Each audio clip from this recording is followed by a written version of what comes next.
नमस्कार दोस्तों विशेष राज्य का दर्जा बिहार को प्राप्त होगा कि नहीं होगा, इस वीडियो में हम बारीकी के साथ देखने वाले हैं। आपको ये समझ में आ जाएगा कि बिहार को स्पेशल राज्य का दर्जा देना चाहिए कि नहीं देना चाहिए। विशेष राज्य का दर्जा आखिर क्या होता है, ठीक है। सबसे पहले तो बात करेंगे विशेष राज्य का दर्जा होता क्या है। Special state category, right, SCS के बारे में हम यहाँ पे बात करेंगे।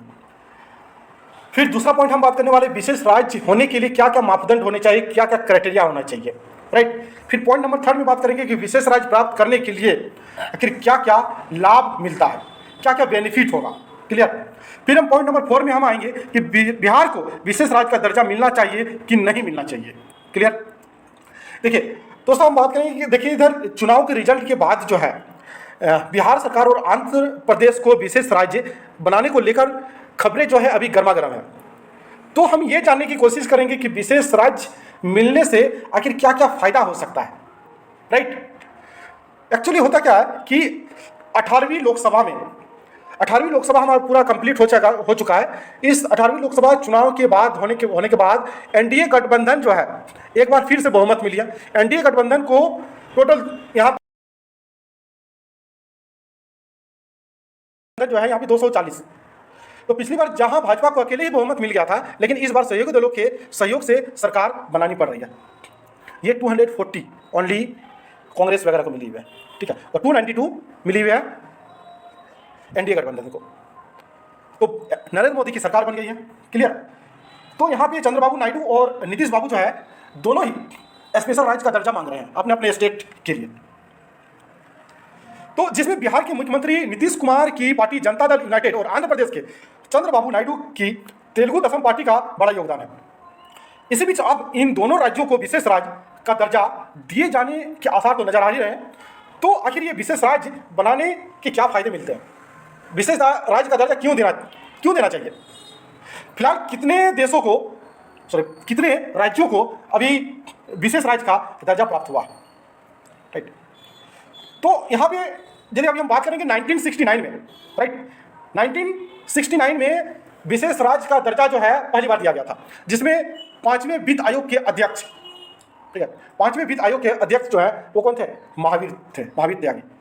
उन्होंने भौगोलिक परिस्थितियों को मद्देनजर रखा था और भारत के राष्ट्रीय विकास परिषद ने स्पेशल कैटेगरी को एक मापदंड तैयार किया था। स्पेशल राज्य का दर्जा देने के लिए कुछ मापदंड तैयार किए गए थे, ये 1969 में हुआ। लेकिन हुआ क्या कि केंद्र में वर्षों से विशेष श्रेणी की स्थिति की मांग तो काफी हद तक हतोत्साहित रही। तो विशेष श्रेणी का दर्जा तब महत्वपूर्ण था जब योजना आयोग का अस्तित्व में था। जब योजना आयोग अस्तित्व में था तभी विशेष राज्य का दर्जा दिया जाता था। उस समय प्लान एक्सपेंडिचर के आवंटन के लिए राज्यों का यहाँ पे ध्यान रखा जाता था। तो उसमें सबसे पहला जो 3 राज्य थे, भारत में फिलहाल 11 राज्यों के पास विशेष श्रेणी का दर्जा हासिल है। उनमें से सबसे पहले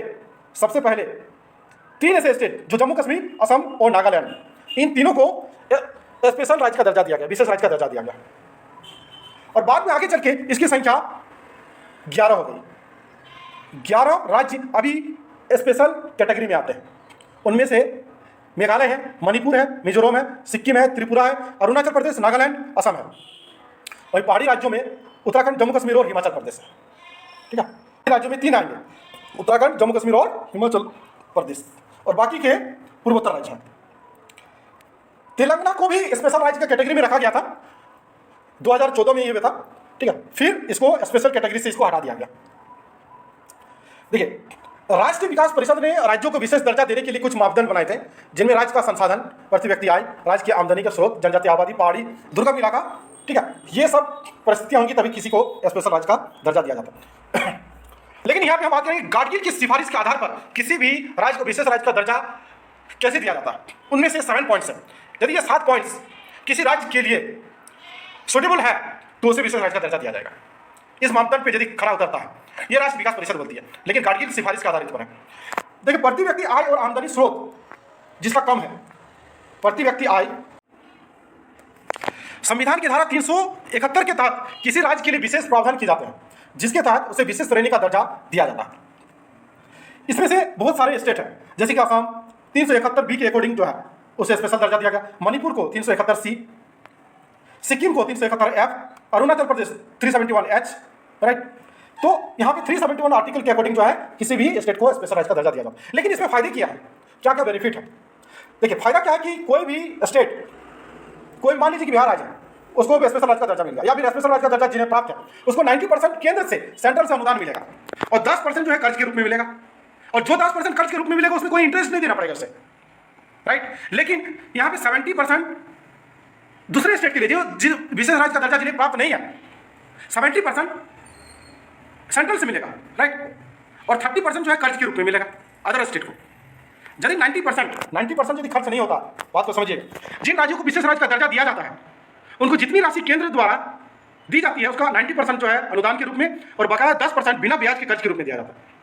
इसके अलावा अन्य राज्यों को केंद्र की आर्थिक सहायता को का लगभग 70% हिस्सा कर्ज के रूप में और इस धन पर जो है ब्याज नहीं देना पड़ता है, लेकिन बकाया का 30% अनुदान के रूप में दिया जाता है। यहाँ पर जो राशि केंद्र सरकार से, दूसरा पॉइंट क्या फायदा है, दूसरा पॉइंट, जो राशि केंद्र सरकार से राज्य सरकार को अनुदान के रूप में दी जाती है उस राशि को केंद्र सरकार को वापस लौटाना नहीं पड़ेगा। भाई केंद्र सरकार से राज्य सरकार में आ गया और स्पेशल कैटेगरी वाले स्टेट को मिल रहा तो उसको रिटर्न नहीं करना है। जो राशि उधार के तौर पर राज्यों को दी जाती है उस पर राज्य सरकार का ब्याज देना पड़ता है, राइट। थर्ड, विशेष दर्जा प्राप्त जो राज्य है एक वित्त वर्ष में, मतलब जो भी फाइनेंशियल ईयर है, यदि वो पैसा को खर्च नहीं कर पा रहा है तो उनको यह पैसा अगले वित्त वर्ष के लिए जारी कर दिया जाएगा, भाई रिटर्न नहीं करना पड़ेगा। ये तीसरा फायदा है। चौथा फायदा क्या है कि टैक्स में छूट मिलेगा। विशेष दर्जा प्राप्त राज्यों का जो उत्पादन कर है, एक्साइज ड्यूटी, कस्टम ड्यूटी है ना, कॉर्पोरेशन टैक्स, इनकम टैक्स, बहुत सारे कर में इसको क्या करेगा, छूट मिलेगा। यदि छूट मिलेगा तो बहुत सारी कंपनियां जो है विशेष राज्य का दर्जा प्राप्त वाले स्टेट में आएंगी, कंपनी एस्टेब्लिशमेंट होगा, इंडस्ट्री लगेंगी, इंडस्ट्री लगेगा तो रोजगार बढ़ेगा और इंडस्ट्री को बहुत ज़्यादा टैक्स देना नहीं पड़ेगा। जहाँ पे बहुत ज़्यादा टैक्स लगता है वहाँ पे इंडस्ट्री आना ही नहीं चाहती है, जहाँ पे टैक्स कम लगेगा वहाँ पे इंडस्ट्री आएगी। केंद्र का सकल बजट में, यानी कि टोटल बजट में नियोजित खर्च का लगभग 30% हिस्सा उन राज्यों को दिया जाता है जिनको विशेष श्रेणी का राज्य में रखा गया है, राइट। टोटल बजट इतना बना, यदि मान लीजिए 100 रुपया है तो 30 रुपीज जो है वो डिस्ट्रीब्यूट होगा उन सारे 11 स्पेशल कैटेगरी वाले स्टेट में, राइट। अगर आंध्र प्रदेश और बिहार के लिए टीडीपी और जेडीयू विशेष राज्य के दर्जे में अड़ जाते हैं तो केंद्र सरकार अपने आगामी बजट में इनके लिए विशेष पैकेज का ऐलान कर सकती है। ये माना जा रहा है कि यह विशेष पैकेज 1 लाख करोड़ क्या, कम से कम और भी ज़्यादा 2.5 लाख करोड़ तक का हो सकता है। हालांकि यह राशि जो है एक मुश्त नहीं है, फिक्स नहीं है, बल्कि साल भर में अलग अलग किस्तों में जारी की जा सकती है। अब यहाँ पे बात करेंगे बिहार को विशेष राज्य का दर्जा मिल सकता है भी कि नहीं, मिलेगा किस आधार पर, नहीं मिलेगा किस आधार पर, बात करते हैं। बिहार को विशेष राज्य का हकदार है भी कि नहीं। पहला पॉइंट बात करते हैं कि बिहार जिस राज्य में प्रति व्यक्ति आय मात्र 54,383 रुपये है। इसका मतलब एक परिवार में भाई कितने सदस्य रह सकते हैं, 5 से 6 सदस्य रह सकते हैं। उसकी मंथली इनकम कितना, 6,000 रुपया। 6,000 रुपये जो है महीना में कमा रहा है पूरा परिवार मिलके, एक व्यक्ति की बात नहीं कर रहे हैं, पूरा व्यक्ति, पूरा परिवार जो है 6,000 रुपया कमा रहा है। तो आज की इस महंगाई के जमाने में 6,000 रुपये में कुछ होगा, 5-6 फैमिली मेंबर में रहने वाले लोग जो है 6,000 रुपये में गुजारा नहीं कर पाएंगे, गरीबी स्थिति है। तो ये पॉइंट तो खैर ठीक है, इस बेसिस पे बिहार को विशेष राज्य का दर्जा मिल सकता है। पॉइंट नंबर 1 से पॉइंट नंबर 2 देख लेते हैं। पॉपुलेशन हमारे पास 12.92 करोड़ है बिहार का पॉपुलेशन, और इसकी डेंसिटी कितनी है, 11,006 पर स्क्वायर किलोमीटर। भाई पॉपुलेशन बहुत ज़्यादा है। जहाँ पे कम डेंसिटी हो, ठीक है, वहाँ पे दिया जाता है। इस आधार पर, पॉपुलेशन के आधार पर ये फिट नहीं बैठ रहा है, विशेष राज्य का दर्जा फिट नहीं बैठ रहा। तीसरा पॉइंट देख लेते हैं। भाई बिहार में बाढ़ आती है, सूखापन होता है, टुकटुकी लगा के देखते रहते हैं कब वर्षा होगी। बाढ़ आया, बहुत सारा तबाह हो गया, जान माल की हानि हो गई, सूखा हो गया, फसल वगैरह नहीं हुआ, तो लोग खाएंगे क्या। तो इस आधार पर विशेष राज्य का दर्जा देना चाहिए। पॉइंट नंबर 3, भाई कोसी नदी को बिहार का शोक माना जाता है, ठीक है। लगभग 76% of the population of the north Bihar, ठीक है, फ्लड के कारण, मतलब बाढ़ और सूखे के कारण जो है पूरी बर्बाद हो जाता है। और 16.5% जो है वो फ्लडेड एरिया, क्या बिहार में 16.5% बिहार का पार्ट है जो कि बाढ़ ग्रसित है। इस आधार पे दिया जाना चाहिए, बिल्कुल इस बेसिस पे, पॉइंट नंबर 3 के बेसिस पे। गरीबी रेखा 1/3 है। एजुकेशन सिस्टम सही से नहीं है, वहाँ पर लोगों का पलायन हो रहा है, एक जगह से लोग दूसरी जगह जा रहे हैं। बिहार में लोगों का पलायन की वजह से भी एजुकेशन सिस्टम होने के अच्छा नहीं होने की वजह से है, हॉस्पिटल जो है सही से नहीं हो रहा है, सड़क सही से नहीं है, बिजली नहीं है, गरीबी रेखा से ज़्यादा लोग 1/3 पार्ट रहे हैं। इस बेसिस पे बिहार को स्पेशल राज्य का दर्जा देना चाहिए, राइट। लेकिन विशेष राज्य का दर्जा में एक रुकावट आ रही है। वो रुकावट क्या आ रही है, जरा समझते हैं। देखिए बिहार जो हिली स्टेशन नहीं है, पहाड़ी इलाका नहीं है, पहाड़ी इलाका नहीं होने के कारण जो है बिहार को स्पेशल राज्य का दर्जा नहीं मिलेगा। क्लियर? दूसरा पॉइंट, बिहार जो है सिर्फ और सिर्फ नेपाल जैसे देश के साथ ही टच में है, कॉन्टैक्ट में है, और बाकी किसी के साथ नहीं है। भाई सिर्फ नेपाल है, नेपाल के साथ ही व्यापार हो सकता है, और दूसरे के साथ तो व्यापार नहीं होगा। ठीक है, समुद्री मार्ग से भी नहीं जुड़ा हुआ है, तो व्यापार कहां से होगा? एक देश से दूसरे देश में माल को भेजना है तो उसके लिए तो समुद्री मार्ग का भी होना जरूरी है। ठीक है, हवाई जहाज से थोड़ा ना हर एक माल को जाएगा, तो समुद्री मार्ग का होना जरूरी है। लेकिन यहाँ पर बिहार इस कंडीशन को फुलफिल नहीं कर पा रहा है, पड़ोसी देशों के साथ कॉन्टैक्ट में नहीं है, सिर्फ नेपाल है, इस कंडीशन को भी सेटिस्फाई नहीं कर पा रहा है, तो इसलिए बिहार को स्पेशल राज्य का दर्जा नहीं मिल पा रहा है। राइट? तो यहाँ पे इंडस्ट्री भी नहीं लगेगी सही से, इंडस्ट्री नहीं लगेगी तो रोजगार नहीं बढ़ेगा, है ना?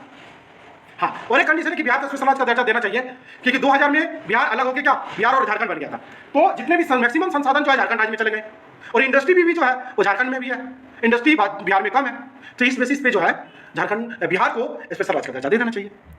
राइट? तो फाइनली